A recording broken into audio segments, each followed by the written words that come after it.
Good evening. Mustafa, I want you to sit right over here. Sit right over here, Mustafa. Because I know as I do this material here, once you do it 3 times, it's yours, you know?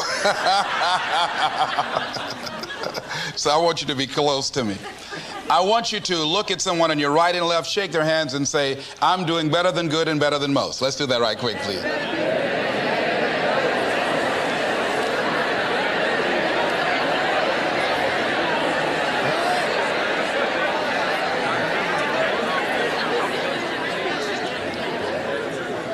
All right. I'd like to talk with you this evening about being hungry. Somebody said, I'm hungry. It is something I like to share some ideas and thoughts with you. I'm not asking that you believe anything that I say. I'm not asking that you agree with me. I'm merely asking that you stand on and in the conversation that we'll share with you this evening. And if there's something that I say that can fit and work for you, I say use it. If not, discard it and let it be. Is that all right? Yeah. Say, that's fair enough. Very good. All right. One of the things I have realized, and many of us have, that if you want something out of life, if you want to change yourself, if you want to acquire something, if there's some goal that you want to reach, that is really not easy as some people will make us feel. That living your dream, changing your behaviors, overcoming negative habits, it's challenging. It's hard. That living alone is just very difficult. And once we begin to come to grips with the fact that living is difficult, life is very challenging. I heard a song once by a guy named Dimples called, If It Ain't One Thing, It's Another. I say to you, if it ain't one thing, it's 12 others. Always something. You will never ever have a problem-free moment in life. Somebody said, and I like this, that you either in a problem or just left one or headed toward one. Anybody found that to be so? Raise your hand if you know what I'm talking about. I mean, there's always something.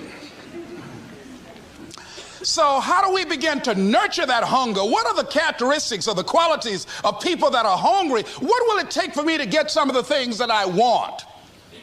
And being hungry for those things. Number one, you've got to work on yourself. It's very important that you engage in an ongoing process to develop you. Spend more time on yourself than what you've been spending. It's very important. You owe that to yourself. I was reading a book by Og Mandino called The University of Success. Read one line, gave me a chill. I didn't have to read anything else in the book. He said, many of us never realize our greatness because we become sidetracked by secondary activity. We spread ourselves too thin. Don't know how to say no. And we find ourselves doing all kinds of things and never ever have time to do those things that we need to do to work on ourselves. And then there goes a second. There goes another second. There goes another second. And we can't stop and hold time. And before you know it, you wake up one day and you're behind on your dreams and your bills.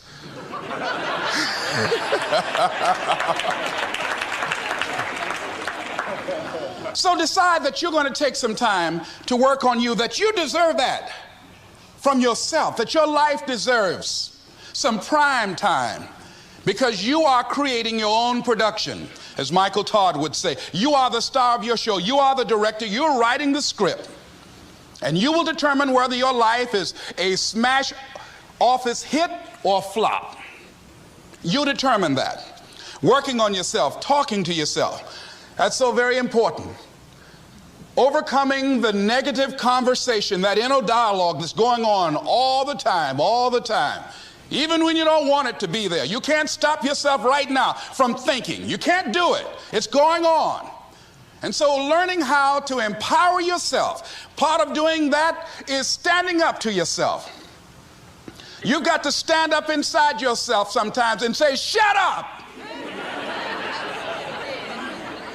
You've got to do this. I was going to give a presentation, and this voice inside of me saying, you can't do this. You don't have everything it takes. I shut up. I'm behind on my bills and you're telling me what I can't do. I have got to do it.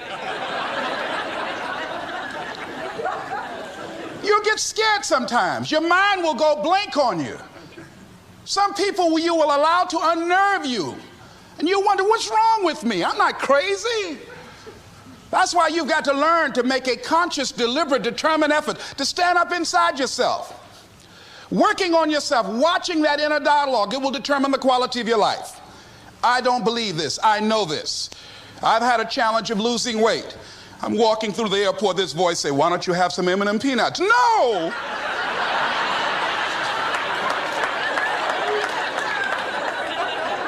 Well, just one. Then after you eat that, you might as well have a Snicker now, you sucker. I mean, it's challenging. My mother fixed a kind of sweet potato pie you can't eat with your shoes on. Have to take your shoes off so you can wiggle your toes. It sticks on my fingers. It says, eat it. One little bite won't hurt. That voice, constantly. Little demons from Colonel Sanders driving my car in there. I had to say, no. I'll diet tomorrow. I saw a skinny man get hit by a truck. Had he had a little bit more weight, he might have lived, you know. Some of you know what I'm talking about. Raise your hand if you know that. That voice is awesome. So you have got to stand up to that voice. When you're working on something you want to achieve, you have got to stand up to that voice. You've got to sell yourself every day on your abilities, on what you're doing, on the goal that you want to reach. You've got to sell yourself every day, according to your level of belief. It will manifest itself in what you're doing. Whatever we have right now, whatever we're demonstrating in our lives, is a result of what we believe subconsciously that we deserve. And part of increasing that belief level is that you have got to convince yourself every day. You've got to sell yourself. I do a lot of training for many corporations, and I conduct sales seminars, and I've heard all kind of guys doing techniques and training people techniques of how to close sales and how to work with and begin to control the sale and how to ask for the close. Let me share something with you. You can learn all the techniques in the world. If you don't believe in yourself, it won't happen for you. I learned all of it. So that's why I do a training called Focus on the Seller. You've got to focus on you. And as you convince you, as you sell yourself every day, you will begin to see a difference in the things that you're doing. Selling yourself on your ability to perform a job, to achieve a certain objective. Telling yourself every day, here I go again. And I got what it takes. This is my day. And nothing out here is going to stop me. And when you go out there, life say, come over here. Say it again. Well, I'll be back tomorrow. That brings me to the next thing. It takes courage to act. Part of being hungry when you've been defeated, it takes courage to start over again. I used to do door-to-door sales, and I was working with another friend of mine, and door-to-door sales, I mean, it's punishing. It's cruel and unusual punishment. And I was a little boy knocking on the door. Hello, would you like to buy a nice working television set? No money down? No! Bam! They slammed the door in your face. And the friend of mine that was working with me, they slammed the door in his face, and I looked back, and he was going to the car. He said, I can't do this. And he sat down in the car, and he said, you go ahead, I'll be here when you get back. Now, he had a mother and father to take care of him. My mother was ill. I am adopted. I was hungry.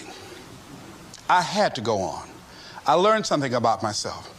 That when you step into your fears, somebody said, it was Winston Churchill, he said that courage is going from failure to failure without losing enthusiasm. When you step into your fears and continue to push yourself to go on, something happens for you. It will enable you to transcend yourself. I went to the next store. You like to buy a nice working television? No! Bam! Went to the next one. No! Bam! After a while, I no longer took it personal.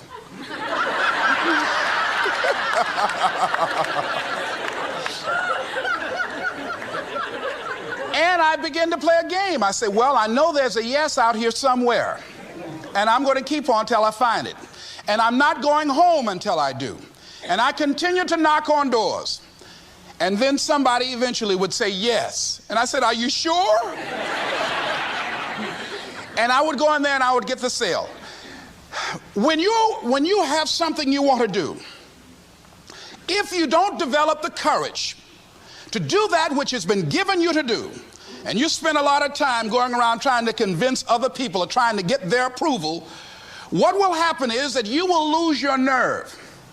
And other people will convince you that what you're doing doesn't have any value, and you'll give up on your dream. It's an interesting thing about life, I've also found, that if you don't have the courage to act, sometimes, and particularly, if you have something special to do, life will move on you. If it were not for life, I would still be a disc jockey. I didn't just leave voluntarily to go to the state legislature. I was fired. I was working on a job, and I came home one day. I was married at the time, and I told my former wife, I said, that guy Bert I work for is stupid. She said, if he's so stupid, why does he sign you a paycheck? Now, you see why I divorced her, right? I couldn't stand her. That night, I could not sleep well. Here was a guy that was controlling my life. I was going through all kinds of changes because this man controlled my paycheck. And it was Carlyle who said, truth crushed to earth shall rise again. Winston Churchill said, the truth is incontrovertible. Malice may attack it, ignorance may deride it, but at the end there it is. And we know scripture that says, ye shall know the truth, and the truth shall set you free. And the truth that I had to come to grips with, that I wasn't in charge of my destiny. The truth was that I wasn't giving all that I had. The truth was that there are some things that I wanted to do, but I didn't have the courage to act on those things. And the truth was that Bert Childs was a blessing to me. He made life so miserable for me, I had to start looking at my life differently. I started going to work earlier. I started being the last one to leave there. I started working harder than anybody else. The other guys could not. Why would you work so hard, Les? I said, I'm not working for them. I have been cheating, Bert, I thought. I've been cheating myself and my family. Wherever you are, whatever you're doing, do it with everything that you have. Develop the habit of giving more than what you're paid for. Develop the habit of setting standards that others will be measured by. Someone said, do not go where the path may lead, but go where there's no path and leave a trail. All right? It is easy to be negative today. It is easy to have low morale today. I was at a corporation and they're going through downsizing and going to lay off some 1,500 people over the next few weeks. It's very depressing there. And those people that stay there 9 times out of 10, they're just going to do just enough to keep from getting fired. Anybody can do that. But if you can begin to harness yourself and say that where I am, I'm going to do the best I can with what I got, because that is an expression of who I am. If you get into the habit of just being mediocre, it will become a part of your consciousness. If you get in the habit of giving less than what you have it within you to give, it will begin to reflect itself in your personality. It will begin to damage you psychologically. And you don't want to be a part of that kind of self-destructive behavior. And so you want to set some high standards for yourself. The next thing, part of what feeds that hunger, you've got to develop a sense of urgency. Aurelia said, stop living your life like you have 1,000 years to live. In life, you're either here today and you're gone today. If there's something that you want to do and you can't do it all at one time, do just a little bit of it. I like what Robert Schuller says. He said, by the yard it's hard, but inch by inch, anything is a cinch. Do just a little bit of it. A friend of mine, Bobby Kerr, used to be a roommate. Bobby wanted to go into the area of public relations. He loved working with the public. Young lady he wanted to marry named Clarice. Bobby was a great procrastinator. Pretty soon the job where Bobby worked, they transferred him to another location. He went out to celebrate with the people on that new job site. And Bobby suffered a massive heart attack and died. Bobby didn't drink and didn't smoke, was under 40, and he died. Ask your question, how much time do you have left? How much time do you have left? When you start thinking about that, we don't know. We don't know. Bobby took all the greatness and all of the talent and all of his abilities to his grave with him. One of the things he could have put in parentheses under his name, he didn't use all his stuff. And most of us do that. Most of us don't use the stuff that we have brought into the universe. And we want to make a conscious, deliberate, determined effort to start living life with a sense of urgency and using what we've got. Using ourselves up, sharing what we brought into the universe to share, because if we don't, nobody else will. Stop wasting valuable time, knowing that if we begin to live our lives as if each day were our last, our lives will take on a whole new meaning. They take on a whole new expression, valuing each moment that we are blessed with. The next thing that begins to nurture that hunger, honor yourself as your word. Don't give your word out lightly.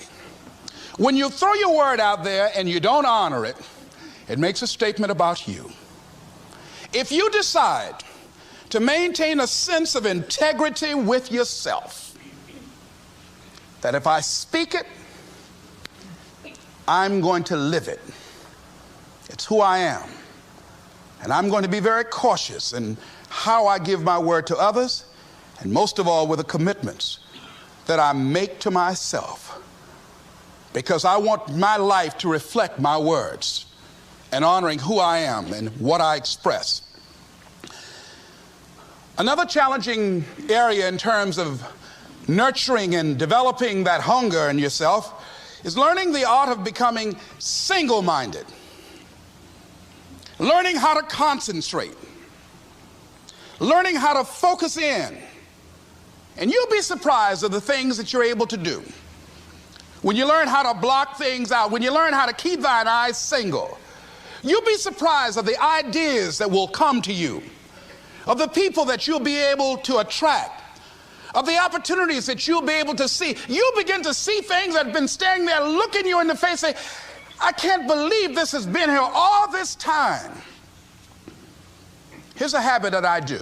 Maybe it might be of some value to you. I get up in the morning and I start writing what great ideas that I can think of today that can improve me and that will enable me to reach my goal. And I just let my mind flow. Sometimes I write 15, 20 ideas. Some days it's more difficult than others. One idea can change your life. One idea can turn your life around. Deciding that you're going to focus to develop your skills. The guy was the new owner of a baseball team that was in the basement of the league when he took it over. He went to the pitcher and he said, what is your best throw? He said, well, I got a good curveball and I've got a good fastball. And he went on talking about his different throws. He said, but tell me this, what is your best throw? He thought for a moment. He said, I've got a good fastball. He said, that's all I want you to work on. Nothing else. Just develop your fastball. The next year, they went to the World Series. Most people don't know what their fastball is. Most people go through life never discovering what their talents are. Most people never develop their talents. They have skills and abilities, but if you don't nurture them, if you don't develop them, they will never serve you. Your gifts can take you many places if you develop your gifts. Most of us don't like to do those things that come easy to us. I've always loved to talk to people. I decided, taking this advice, to develop my skills as a speaker. And my gift has developed and it's taken me many places. You have something that you brought to the universe. And that if you decide that my life deserves my developing this, what I do well, and becoming the best at it, and mastering myself, and seeing what I have within me, if you decide to drop your buckets where you are and develop your gifts, I grant you, you'll never ever be without. I grant you that your gifts will take you places that will literally amaze you. I grant you that if you begin to work to develop your gifts, you'll develop a strong sense of happiness. You'll get a larger vision of yourself, because part of beginning to get a larger vision of yourself, all of us need some area of our lives where we can have a feeling of competence. That people know when they think about this area, that's something you do. That you eat and sleep that. And that you do that. You do that. And people know it. And you know it. And you know that you know this. If you don't know anything else, you know this. Can you tell I know what I'm doing? Oh, hello. You know this. So you've got to work on it. When other folk are having a good time, you've got to have the strength of character to concentrate, to read, to digest information. If you decide in any particular area that you're concerned about, to make a conscious, deliberate, determined effort to read one book a month in that area, in 5 years, you'll be among the top 5% experts in the world. I read a minimum of 2 books a week. The average American reads only 1 book a year. If you decide that area that you love, that you are going to master that particular area, in this era of accelerated change, overwhelming complexity, and tremendous competition, as you begin to develop and expand your skills and your talents and your vision of yourself, you will always be in control of your destiny. The next thing is, whatever it is that you want to do, you want to do it massively. I have a friend who was telling me that his sales were down. I said, well, how many phone calls you make a day? He said, 25. I said, double them. Make 50 or 75 or 100. He said, oh man, that's just too much. What do you mean too much? You behind on your bills? You're talking about too much? You know one way to get back on your feet real quick is to miss 2 car payments? You talking about you're tired? There's no competition out here. Decide that you're going to push yourself. Most people won't do that. Most people give up on themselves easily. You know the human spirit is powerful. There's nothing as powerful. It's hard to kill the human spirit. They asked Benjamin Disraeli, a man who became the head of a country at a time when Jews were not allowed out after 10 o'clock. They said, how did you do it? How did you achieve it against such great odds? He said, nothing can resist the will of a people that will stake even their existence on the extent of their purpose for good. That when you have a made-up mind, when you decide that you want to do something, I was reading something the other day, he said, the power to hold on in spite of everything, the power to endure, this is the winner's quality.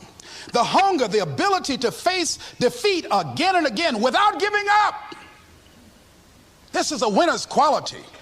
You have that quality within you. When you're hungry, you don't care about the facts. You don't care about the odds. Doug Williams played for the Washington Redskins, quarterback. John Elway of the Denver Broncos in the Super Bowl. Everybody was talking about Elway. After the Super Bowl, when Doug Williams made a historic passing game, they asked him, said, how were you able, in spite of all of the negative publicity saying that you couldn't win, how did you do it? He said, I ignored my critics. I just didn't pay any attention to them. I ignored myself because they kept on saying it so much. There were times I doubted whether or not I can do what I needed to do. There's a Doug Williams in everybody here. There's greatness in you. And you've got to learn how to tune out the critics outside and the critic inside. And since I'm going to do this, I'm going to harness my will. And I'm not going to let anything stop me. I deserve this. I'm going to do it until. And this friend, I told him, said, start increasing your calls. I said, I make 100 calls a day. I got a callus in my ear. My ear is kind of dark. You can't see it, but it's there.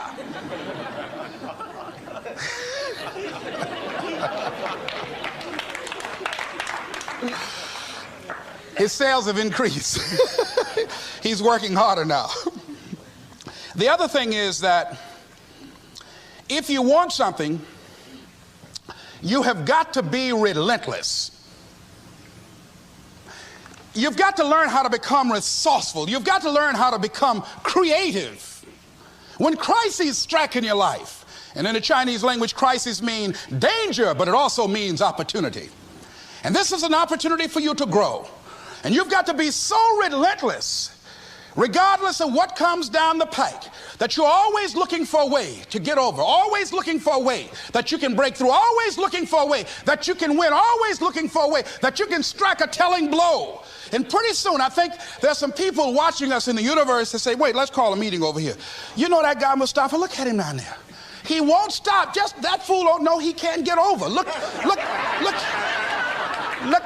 here. Why don't we do this? Let him go and let's mess with somebody else. Just let him go on through.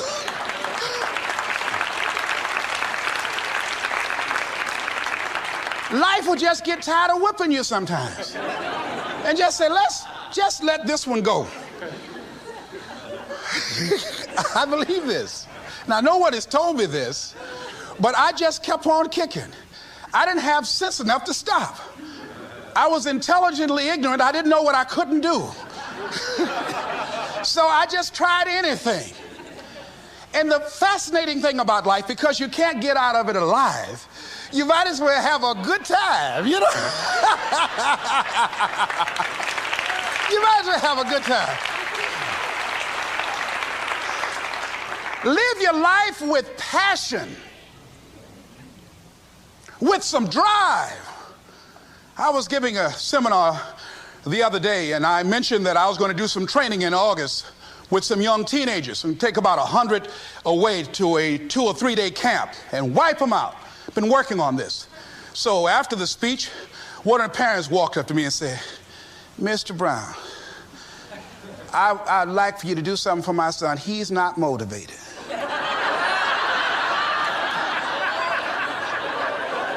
I said, I wonder why.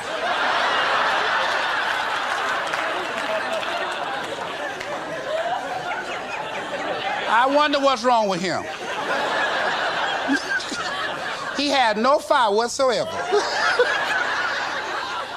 See, what you do speak so loudly, folk can't hear what you're saying. And so if you don't have any fire, you know, you've got to watch the people, the relationships that you develop. Have people of kindred mindsets. If you're around folk who are dead and negative all the time, they will affect you. You want people that are around you that have smiles on their faces, looking good. I was telling a group last week, Abraham Lincoln refused to hire a guy because of his face. They said, but the guy can't help it. He said, anybody over 30 is responsible for their face. If you have some depressing face looking at you every day, it affects your blood pressure. Keep these dead faces away from you. It's contagious. This is serious. So you've got to watch your countenance, watch your face, have an uplifted expression, watch your body posture. All of these things affect you psychically. You got to be the kind of person that you are fearless. Fearless. Folk leave fearless people alone.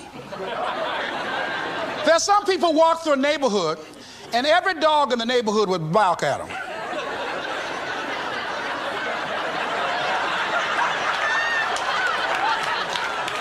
But there's some people come through and ain't nobody gonna mess with this.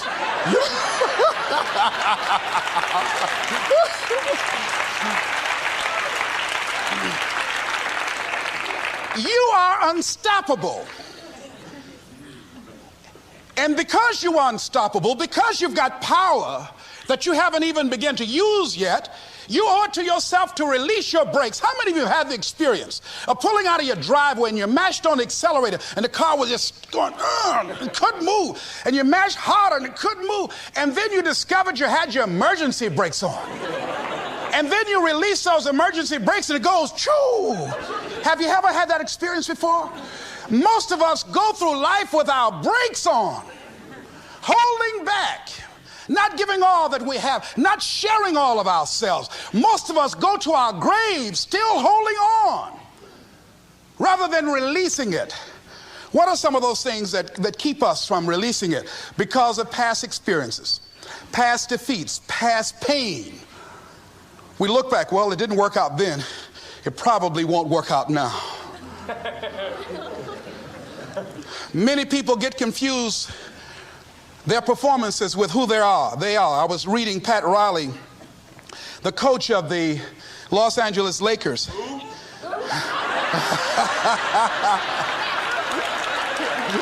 But you're going to like this quote here. After the Trailblazers had blown them out of the water, and I'm sure he said this last night, they asked him, how do you feel? He said, tonight we were exposed for what we are right now. You see? That if my speech tonight doesn't work, it doesn't mean that I'm a bad speaker. It means that what I did didn't work tonight.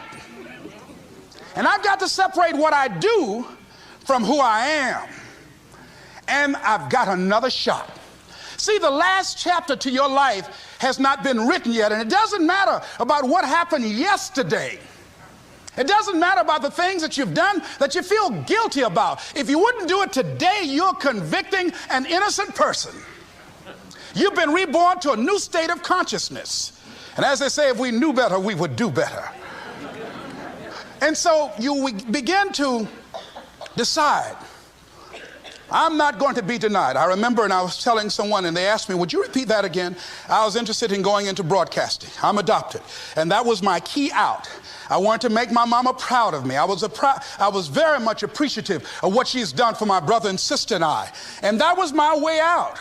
And I went over to a radio station, asked a guy and told him that I was interested in broadcasting. He looked at me in my straw hat and my overalls.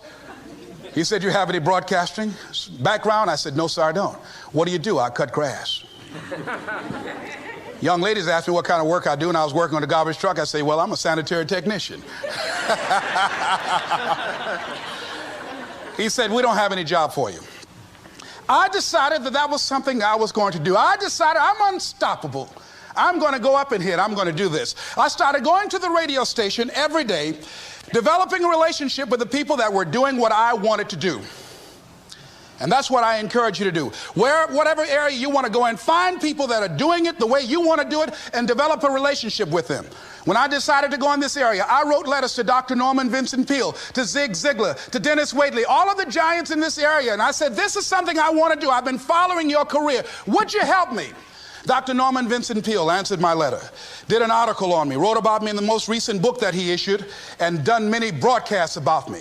I'd wanted to develop a relationship and rapport with those people that were achieving those things that I wanted to achieve. By the same token, I would go to the radio station, and I developed a relationship with the guys. And they used me as an errand boy when they needed some food or someone to go pick up entertainers that came into town. Temptation singing My Girl, Jerry Butler singing For Your Precious Love, Sam Cooke singing Darling You Send Me. I would pick up the entertainers at the airport and drive them around in the disc jockeys, big Cadillacs. They didn't have any driver's license, but I was acting like I had some.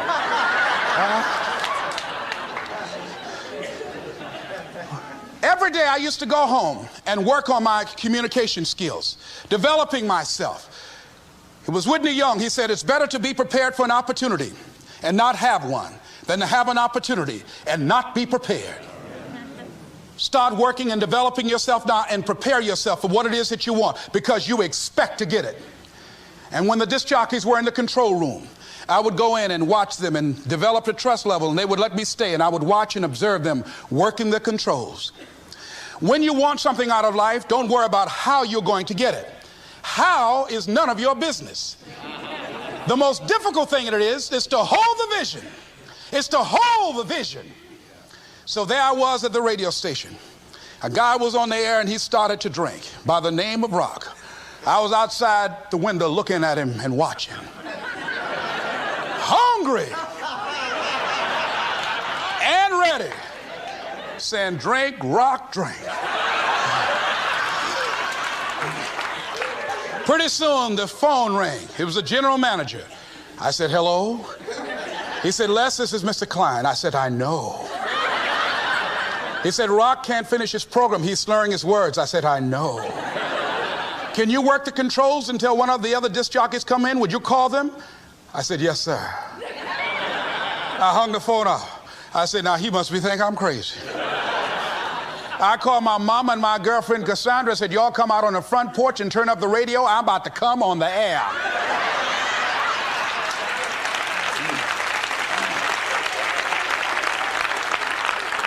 I waited about 15 minutes.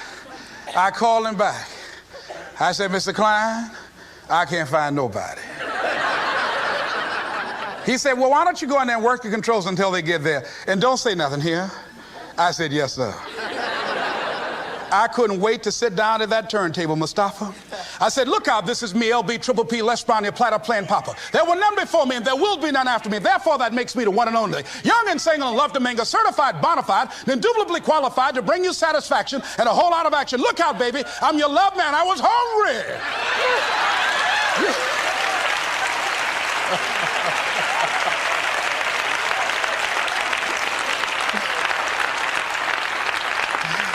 Shake somebody's hand on your right and left and say, you've got to be hungry.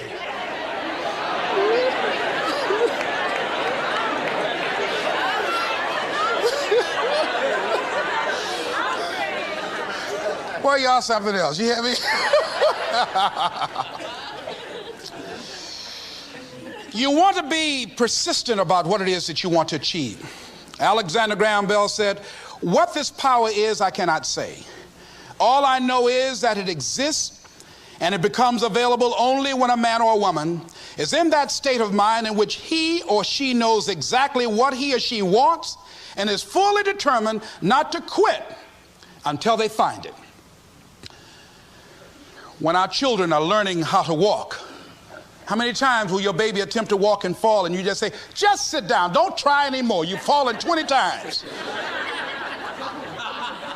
Just sit down somewhere, busting your lip and everything, getting in folks' way. When will a baby walk? It will walk when it walks. That's when it will walk. Les, when will you be known nationally as the motivator? I will be known when I'm known. That's when I'll be known. Don't get caught up in, well, I've tried it 4 or 5 times and things didn't work out. If there's something that you want and you're hungry for it, you've got to do whatever is necessary until. And when you give the best you can and that's not enough, you must do what is required.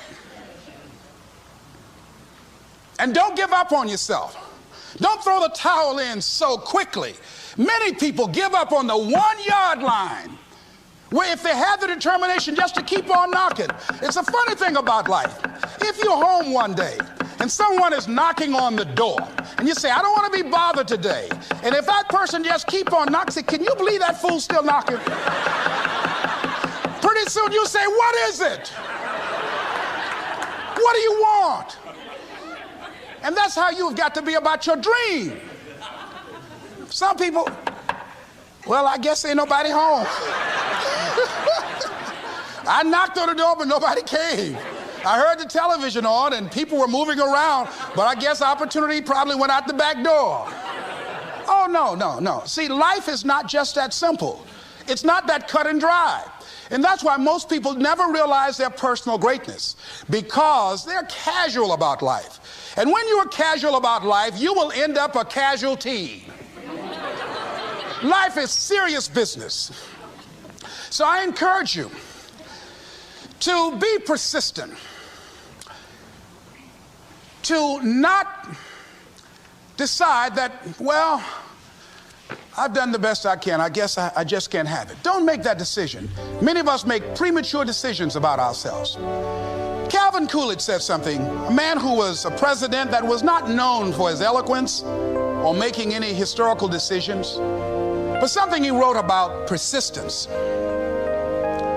And he says, press on. Nothing can take the place of persistence. Talent will not. The world is full of unsuccessful people with talent. Genius will not. Unrewarded genius is almost a proverb. Education alone will not. The world is full of educated derelicts. Persistence and determination alone are omnipotent. There's a person that is the embodiment of persistence and determination. A person who decided that some time ago that I'm not going to take anything to my grave with me. I'm going to use myself up, and I'm going to give and give and give until my last breath. This summer, I'm going to be working for her and with her doing training, teaching young people techniques and strategies on how to manifest their personal greatness, teaching them techniques and strategies that will change them at the subconscious level, changing their value systems, and let them see the major role they can play in society. Let's give Mrs. Rosa Parks a round of applause, if you please.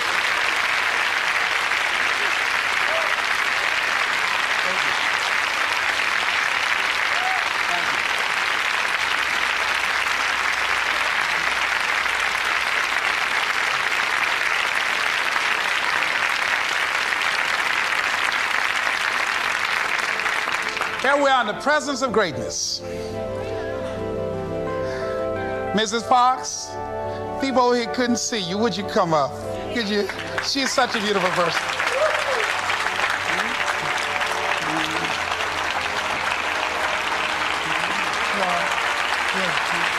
Beautiful person.